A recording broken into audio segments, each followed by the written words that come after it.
নিকষ কালো মেঘে আকাশটা ঢেকে গেছে। আমার মোটেও ভালো লাগে না রাস্তাঘাটে হঠাৎ প্যাচপেচে বৃষ্টি, যদিও আগে ভালো লাগতো। সেদিনও আকাশটা এমনই ছিল। আকাশের বুক চিরে ঝুপঝুপ নেমে গেল বৃষ্টি। ছাতা ছিল না সাথে। অফিস থেকে বেরিয়ে বাসের জন্য অপেক্ষা করছি। বৃষ্টি দেখেই ছুটে গিয়েছিলাম চায়ের দোকানের টিনের চালের আশ্রয়ে। প্রায় সঙ্গে সঙ্গে একটা মেয়ে শাড়ির আঁচল মাথায় দিয়ে চালের নিচে দৌড়ে এলো।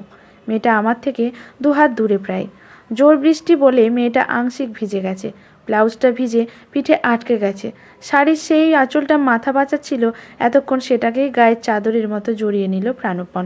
এই সময় মেয়েটা হাত তুলতেই কোমরের সোনালি রংটা আমার চোখ আটকে গেল। দেখতে অতীব সুন্দরী বলা না গেলেও মেয়েটার মুখটা মায়া মাখানো, একটা আকর্ষণ অনুভব করছিলাম আমি। তারপর বৃষ্টিতে শরীরে শিরশিরানি ধরছিল। এর মধ্যে মেয়েটা আমার দিকে এগিয়ে আসছে দেখলাম, ভয় লাগলো। এই রে, বলে যদি অমন হাঁ করে কি দেখছেন? দেখে তো ভদ্রলোক ভাবছিলাম। মেয়েটা এগিয়ে এসে বলল, ফোনটা একবার ডেট, আপনার ফোনটা যদি। আমার না করার প্রশ্ন ছিল না। এগিয়ে দেখলাম নেকিয়ার বোতাম ফোন টাপা। তখনও অ্যান্ড্রয়েড কিনতে পারিনি। মন তোলপাড় করে একটা প্রশ্নই ঝড় তুলছিল। সেটার নিচে তো অনেক, কেন বা মেয়েটা আমার কাছে? যাই হোক, ভগবান এতটা সাহায্য করেছেন, বাকিটা নিজেকেই করতে হবে ভেবে মাঠে নেমে পড়লাম। আপনাকে আগে তো এই চত্বরে দেখিনি, এই 1 সপ্তাহ ধরে আসছি। ওই যে একতলায় প্রাইমারি স্কুলটা দেখছেন, ওখানেই আমি পড়াচ্ছি। ও বেশ বেশ, আমার অফিস ওই সবুজ বিল্ডিংটা। বাস আসতেই আমরা বাসে উঠলাম। আমার বাড়ির পাশে এক বৌদি বাচ্চাকে স্কুলে ভর্তি করতে চাইছে।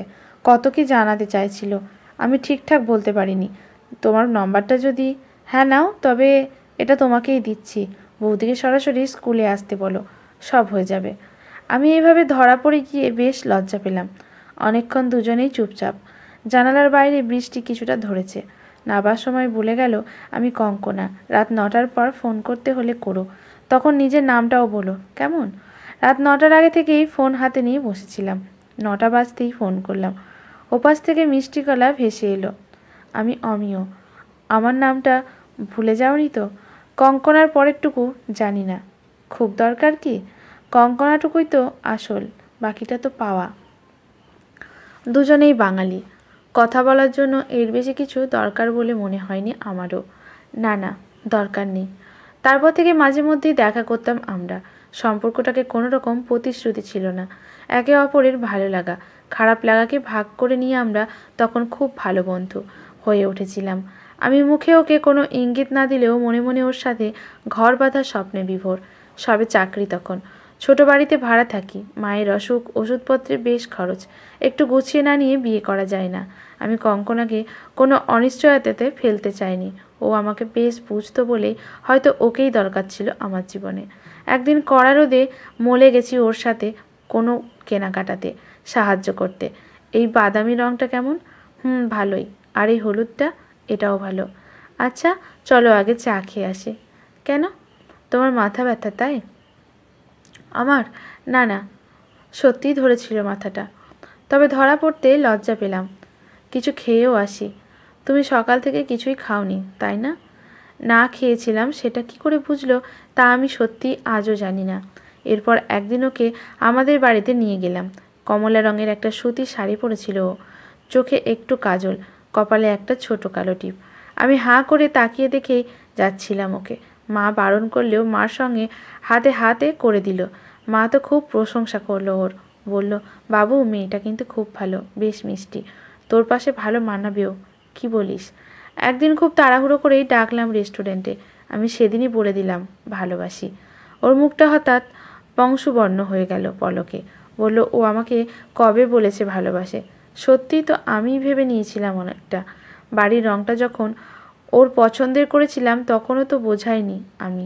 অপছন্দের নীল রঙে যখন ওয়ার্ডটা ভরিয়েছি তখন তো বোঝাইনি আমি। ওর মনে খারাপে আমার মন কষ্ট পায় সেটাও তো বোঝাইনি আমি। দোষ তো ওর কিছুই ছিল না। বন্ধুত্বকে আমি ভালোবাসার ভাবার ভুল করেছি। সেদিন বড্ড রেগে চলে গিয়েছিল কঙ্কনা।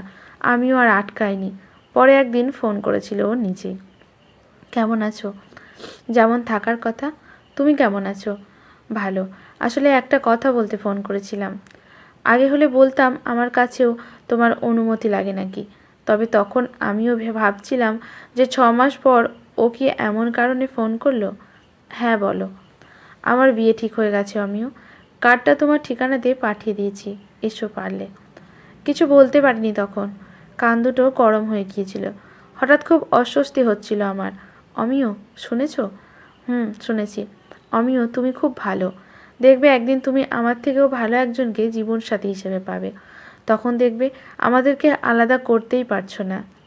হাসিও পেল ওর সান্ত্বনা পুরস্কার দেওয়ার ভঙ্গি দেখে। হয়তোবা নিজের ওপরেই পেল হাসিটা। তোমার সাথে কাউকে এক করা সম্ভব নয়। না হয় ভেবে নেবে আমি এসেছি তোমার কাছে অন্য রূপে। কঙ্কনা, এসব থাক। I wish you a very happy marriage life. কথাটা এড়িয়ে যাওয়ার জন্যই তাড়াহুড়ো করে ফোনটা রেখে দিলাম। সত্যি বলতে বিরক্ত লাগছিল আমার নিজের ওপরেই। বৃষ্টিতে মাথা বাঁচানো দুরূহ এখন। চায়ের দোকানটা উঠে গিয়েছে অনেক দিন। বাড়ির বাইরে সামান্য শেডে হেড বাঁচে না। কোনো মতে ফাইল ব্যাগ দিয়ে মাথা বাঁচিয়ে বাসে উঠলাম। বৃষ্টিটা আরও জোর বাড়ল নিজের কৃতিত্ব দেখাতে। বাড়ি ফিরতে ফিরতে আমি ভিজে পান্তা।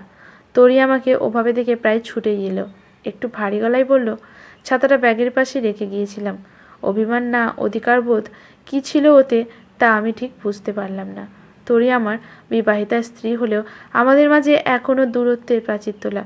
মেয়েটার যদিও কোনো দোষ নেই, আমি ওকে এড়িয়ে চলি একটু। কঙ্কনাকে ভেবে তরিকে আদর করলে ওর নারীত্বকে ঘোর অপমান করা হয় নাকি? অথচ এতটা অপমান তো ওর কোনোভাবেই প্রাপ্য নয়। কোনো মতে অল্প খেয়ে আমি ঘুমোতে গেলাম। বৃষ্টিতে ভিজে আমার বেশ জ্বর এসে গেছে। চাদর গায়ে দিয়ে চোখ বুজে শুয়ে পড়লাম। কঙ্কনা কখন আমার ঘরে এসে হাজির হয়েছে তা আমি টের পাইনি। কাছে আসছে না, দূরে দরজায় দাঁড়িয়ে আছে। সেই টিয়া রঙের শাড়িটা পরেছে যেটা ওকে জন্মদিনে দিয়েছিলাম টাকা বাঁচিয়ে।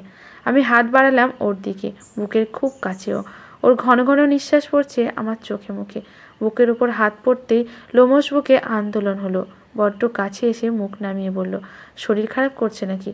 ভালো করে দেখলাম ওকে। হঠাৎ তরির মুখটা সামনে চলে এলো কেমন করে। তরি আমাকে ঠেলছে।